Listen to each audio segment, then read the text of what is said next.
La semana pasada recibimos una enseñanza sobre la santificación y hoy vamos a seguir hablando acerca de la actitud que nosotros debemos tener, pero hoy lo vamos a enfocar con respecto a nuestra actitud ante las adversidades. De hecho, el tema de hoy se llama Fiel a Dios en medio de la adversidad. Fiel a Dios en medio de la adversidad. Y vamos a hacer referencia a un personaje. De hecho, hay muchos personajes que menciona la Biblia que fueron hombres, mujeres de Dios, que recibieron una visión, que tenían un propósito de parte de Dios, algo que hacer en esta tierra, en este mundo, y atravesaron circunstancias muy difíciles. Hay muchos personajes. Podríamos mencionar a Job, por ejemplo. Usted conoce la historia de Job, todo lo que él sufrió. Podríamos hablar incluso de David, que fue perseguido muchas veces. Podríamos hablar de Daniel, de los amigos de Daniel. En el Nuevo Testamento podríamos hablar de los primeros discípulos, cómo sufrieron persecución. Y cada una de estas personas tenía un propósito de parte de Dios. Pero eso no impidió que cada uno de ellos atravesara situaciones difíciles. Pero vamos a hablar de un personaje. Y este es un jovencito. De hecho, la Biblia, cuando empieza a hablar de él, está en Génesis 37, nos empieza a narrar la historia de los hijos de Jacob. Y vamos a hablar hoy de José. José era el penúltimo hijo de Jacob. Solo había uno menor que José, que era Benjamín. Y dice la Biblia que José era muy amado por su padre. Y esa es la parte bonita de la historia. Pero dice que al mismo tiempo José era aborrecido por sus hermanos. Y esa era parte de la condición que vivía José, y él tenía que vivir con eso. Pero a los 17 años, dice la Biblia que a los 17 años ocurrió algo en la vida de José, algo que seguramente a ninguno de nosotros nos gustaría vivir. Él vivió la traición de sus hermanos. Aquellos que debían estar a la par de él, los hermanos mayores, supuestamente tendrían que haberlo cuidado. Y estos hermanos mayores, dice la Biblia, que tomaron a José. Originalmente el plan era matarlo, querían matar a José. De repente cambiaron el plan, dice la Biblia, lo metieron en una cisterna vacía. Y dice que ahí estuvo hasta que vinieron unos mercaderes. Y vienen y los hermanos y sacan a José de esa cisterna y empiezan a negociar con estos mercaderes para venderlo como un esclavo. Yo quiero que piense usted en esto. No estamos leyendo toda la historia porque nos llevaría mucho tiempo y no tenemos mucho tiempo. Pero piense en esto un momento.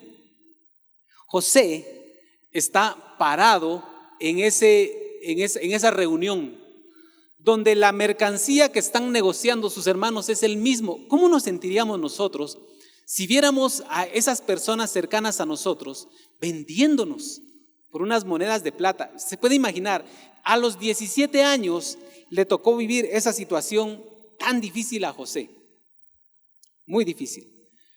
Pero la historia no se queda ahí. Dice que cuando fue llevado a Egipto, estos mercaderes dice que lo vendieron como un esclavo. Entonces José fue a parar a la casa de un señor que se llamaba Potifar, era alguien muy importante. Y dice que en la casa de Potifar las cosas iban bien con José. Dios estaba con José y todas las cosas que José hacía eran prosperadas. Pero viene otra situación muy difícil a la vida de José. Algo relacionado con lo que nosotros estamos muy familiarizados. Un lengüetazo, vamos a decir, un chisme. La esposa de Potifar dice que pues, le echó el ojo a José y dice que lo empezó a hostigar y cuando José no accedió a pecar con ella, dice que ella vino y dijo que José quiso abusar de ella y puso la queja, el ministerio público, todo lo que ustedes quieran. Y dice que José fue a parar a la cárcel. Entonces imagínense, qué situación tan difícil. Ya sufrió la traición de sus hermanos y ahora le está tocando sufrir una calumnia, algo que él no había hecho y que esta mujer vino a decir que él había hecho. Y es algo muy difícil.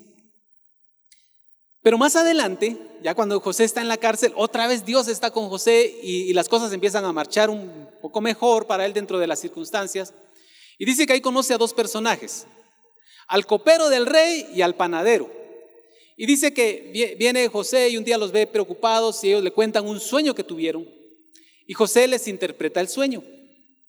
Pero fíjense que en el capítulo 40, versículo 14, narra que dice que cuando José le reveló el sueño al copero, le dijo y le pidió de favor que se acordara de él. Y le dice: te ruego que te acuerdes de mí cuando estés otra vez en tu puesto para que me saques de este lugar.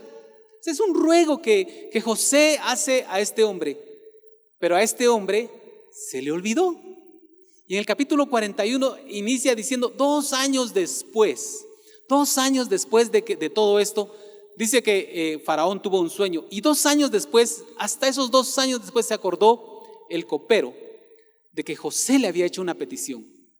¿A cuántos de nosotros nos habrá pasado alguna vez que hemos pedido un favor o lo que esperábamos que hicieran por nosotros y se les olvida y no lo hacen? Vean la situación tan difícil que a José le tocó vivir. Y la historia pues obviamente tiene un buen final, se cumple el propósito de Dios. José interpreta el sueño del faraón, le da la estrategia de lo que debe hacer. El faraón lo coloca como el gobernador en Egipto. Hasta ahí las cosas es donde narra la historia. Pero ¿cuál fue la clave? O si usted quiere decir, ¿cuál sería el secreto? ¿Qué fue lo que José hizo para vencer todas esas circunstancias y permanecer fiel a Dios en medio de todo esto? Vamos a hablar acerca de algunas cosas, algunas lecciones que nos deja y las actitudes que tuvo José. En primer lugar, José siempre supo que Dios estaba en control. Todas las cosas que estaban pasando no salían del poder de Dios. Quiero que leamos y que me acompañe ahora sí a Génesis 45:5. Y Génesis 45:5 narra el momento en que José se encuentra con sus hermanos, aquellos que lo habían vendido, aquellos que lo habían traicionado. Dice la palabra del Señor: ahora pues, no os entristezcáis, ni os pese de haberme vendido acá, porque para preservación de vida me envió Dios delante de vosotros. Vemos que aquí José, en lugar de quejarse de las circunstancias, en lugar de reclamar por las circunstancias tan difíciles, lo que dice es: no se preocupen. En medio de todas estas cosas terribles que me ha tocado vivir, Dios tenía un plan. Para Dios no era extraño lo que estaba pasando. Es que en medio de la adversidad nosotros muchas veces nos enfocamos tanto en las cosas que estamos atravesando que se nos olvida que Dios está por encima de esas cosas. No solo aquellas cosas que estamos viviendo nosotros, sino las cosas que se están viviendo en todo el mundo. Vea, la situación del coronavirus, por ejemplo, nosotros no podemos pensar que Dios no sabía que esto iba a pasar este año. No podemos pensar que está fuera del control de Dios. Las tormentas que tristemente azotaron a nuestro país no es algo que tomó por sorpresa a Dios, son cosas que están siempre dentro del control de Dios. Romanos 8:28, un pasaje muy, muy bonito. Yo se los voy a leer, acá lo tengo en la Reina Valera contemporánea, es bastante parecida a la Reina Valera, pero es contemporánea. Dice: ahora bien, sabemos que Dios dispone todas para el bien de los que lo aman, es decir, de los que Él ha llamado de acuerdo a su propósito.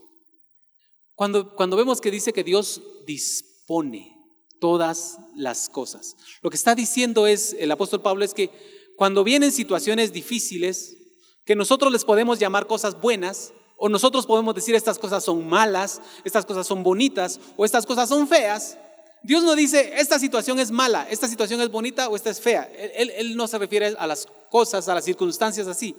¿Sabe qué son esas cosas para Dios?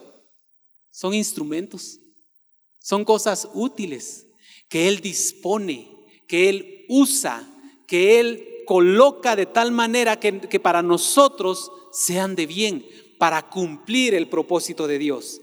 Y eso es lo que José entendía. Tal vez son situaciones difíciles las que ustedes están atravesando, lo que estamos atravesando en este tiempo. Lo que debemos entender es que en medio de todo esto, Dios tiene un plan superior. Y estas cosas adversas solo son una oportunidad para que Dios perfeccione su obra en nosotros. Es así como nosotros debemos verlo. Es así como debemos vivir en medio de situaciones difíciles. En segundo lugar, José no olvidó que el Señor cumple sus promesas.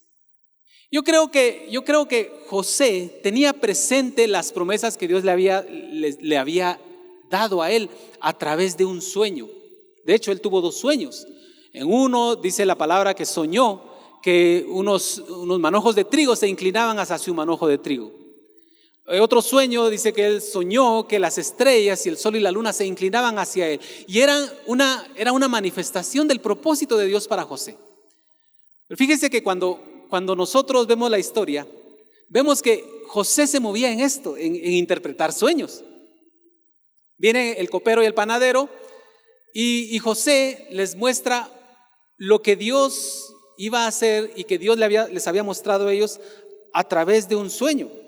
Y podemos ver las palabras que José utiliza cuando habla con ellos y les da a conocer el sueño. Dice la palabra del Señor en el 48, dice José al copero y al panadero, dice, ¿no son de Dios las interpretaciones? Es decir, ¿no es Dios el que está hablando a través del sueño que ustedes tuvieron? Luego, cuando se encuentra con Faraón, las palabras que le dice José a Faraón, Dios a través de este sueño le ha mostrado al Faraón lo que ha de hacer. Es decir, en la mente y en el corazón de José siempre estaba presente que Dios había hablado a través de sueños. Y cuando nosotros pensamos en esto, debemos entender que en el corazón y en la mente de José estaban presentes esas promesas que Dios le había hecho. Nosotros muchas veces en medio de situaciones difíciles llegamos a pensar que Dios ya se olvidó de sus promesas. Incluso podemos llegar a pensar que realmente no fue Dios el que nos prometió, sino que nosotros nos imaginamos alguna cosa. Estábamos en un momento y alguien nos dio una palabra o alguien dijo una palabra y nosotros dijimos, esa es para mí. Pero cuando vemos que no se cumple, empezamos a decir, ¿será que de verdad era para mí? ¿Será que Dios fue el que habló? ¿O será que fue una imaginación mía? Pero José tenía claro en su mente, en su corazón, que Dios cumple sus promesas. Quiero que me acompañe a leer Filipenses 1:6. Filipenses 1:6. Yo creo que ahí ya lo tenemos. Gracias. Dice, estoy persuadido de que el que comenzó en ustedes la buena obra, la perfeccionará hasta el día de Jesucristo. Es decir, Dios va a seguir obrando en nosotros hasta el día de Jesucristo. A veces nosotros pensamos que cuando Dios dice voy a cumplir un propósito en ti, bueno, ya se cumplió el propósito, aquí se acabó el plan de Dios. No. Dios sigue cumpliendo su propósito tras propósito y cada vez que nosotros alcanzamos algo de Dios, tenemos que entender que Dios sigue obrando. Y si la promesa se está tardando en cumplir, Dios sigue obrando porque Él dice, la palabra del Señor va a perfeccionar su obra, la obra que empezó en nosotros. El día que nos prometió, inició una obra y Él la va a perfeccionar, Él la va a cumplir porque Dios es fiel, porque Dios cumple sus promesas. Y eso podemos aprender nosotros. Si usted está atravesando una situación difícil, mi amado hermano, mi amada hermana, si usted está en medio de una situación que no le ve pies ni cabeza y siente que no está saliendo, siente que no va avanzando y siente que las promesas de Dios no se están cumpliendo, yo le digo una cosa hoy, permanezca fiel porque Dios va a cumplir su promesa en usted. Las promesas que Él declaró para cada uno de nosotros, Él las va a cumplir. Y en tercer lugar, José supo mantenerse fiel a Dios por encima de la adversidad. Fíjese que en medio de la adversidad, en medio de los problemas, es donde muchas veces nosotros flaqueamos y somos tentados a darle la espalda a Dios. Porque pueden atacar pensamientos que obviamente no vienen de Dios, y el diablo puede venir y empezar a tratar de meter pensamientos de que Dios te abandonó, Dios no está teniendo cuidado de ti, como hemos escuchado muchas veces. Si Dios es tan bueno, ¿por qué están ocurriendo tantas desgracias? Y puede atacar y venir esos pensamientos a nuestra mente, y somos tentados en esa área. Puede venir el pensamiento que le atacó a Job a través de su esposa. ¿Qué le dijo la mujer de Job a Job cuando estaba pasando todas sus desgracias? Bendice a Dios y muérete. Eso fue lo que le dijo. Pero realmente debería traducirse: maldice a Dios y muérete. Échale la culpa a Dios y ya estuvo, pues ya se acabó. Y a veces somos tentados en medio de situaciones difíciles para echarle la culpa a Dios, para darle la espalda a Dios. Quiero que vea la actitud de José cuando fue tentado en medio de esta situación. Génesis 39:9. Génesis 39:9. Ya lo tenemos acá. Dice: en esta casa, esto es lo que le está diciendo José a la esposa de Potifar: en esta casa no hay nadie mayor que yo, ni hay nada que él me haya reservado, excepto a ti, puesto que tú eres su mujer.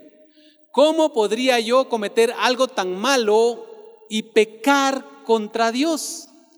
¿Sabe que la preocupación de José en ese momento seguía siendo la misma? Yo quiero agradar a Dios, yo quiero vivir para Dios. Es que las cosas están saliendo muy mal y cualquiera puede decir: es que Dios me abandonó, pero yo quiero en medio de todo esto seguir agradando a Dios. Yo no voy a pecar, no me voy a abandonar al pecado, porque yo lo que quiero es agradar a Dios. Estaba buscando yo la definición de lo que es la depresión. Es algo que ocurre cuando uno está en medio de situaciones muy difíciles. Me llamó mucho la atención que algo que dice es que cuando una persona cae en depresión, le quita el valor a las cosas importantes. Llega un momento donde una persona está tan afligida, tan angustiada, que las cosas que realmente son importantes pierden su valor. Ya no valen nada y se abandonan. Y muchas veces muchas personas se lanzan al vicio, se lanzan a destruir su familia, porque sienten que las circunstancias son tan difíciles. Pero José nos enseña que no importa la situación que estemos atravesando, no importa lo que hay a nuestro alrededor, lo que nosotros debemos anhelar en todo tiempo es agradar a Dios y no pecar contra Dios. Esa era la preocupación. Eso era lo que había en el corazón de José. Y eso fue lo que permitió que él alcanzara el propósito de Dios. Eso fue. No es que Dios se saltó, por decirlo así, las circunstancias y bueno, aquí de todas maneras le voy a dar a José, no importa lo que él haya hecho. Yo creo que José de algún modo fue pasando todas estas etapas y su final fue que Dios cumpliera su propósito, porque José supo mantenerse fiel. Y con esto termino. La palabra del Señor nos dice en repetidas ocasiones que nosotros vamos a pasar muchas aflicciones. Muchas son las aflicciones del justo, dice la palabra del Señor, pero de todas ellas nos va a librar el Señor. Y Jesucristo también lo dijo: en el mundo ustedes van a tener aflicción. Eso fue algo que declaró el Señor. Pero lo hermoso para nosotros es entender lo que Él nos prometió.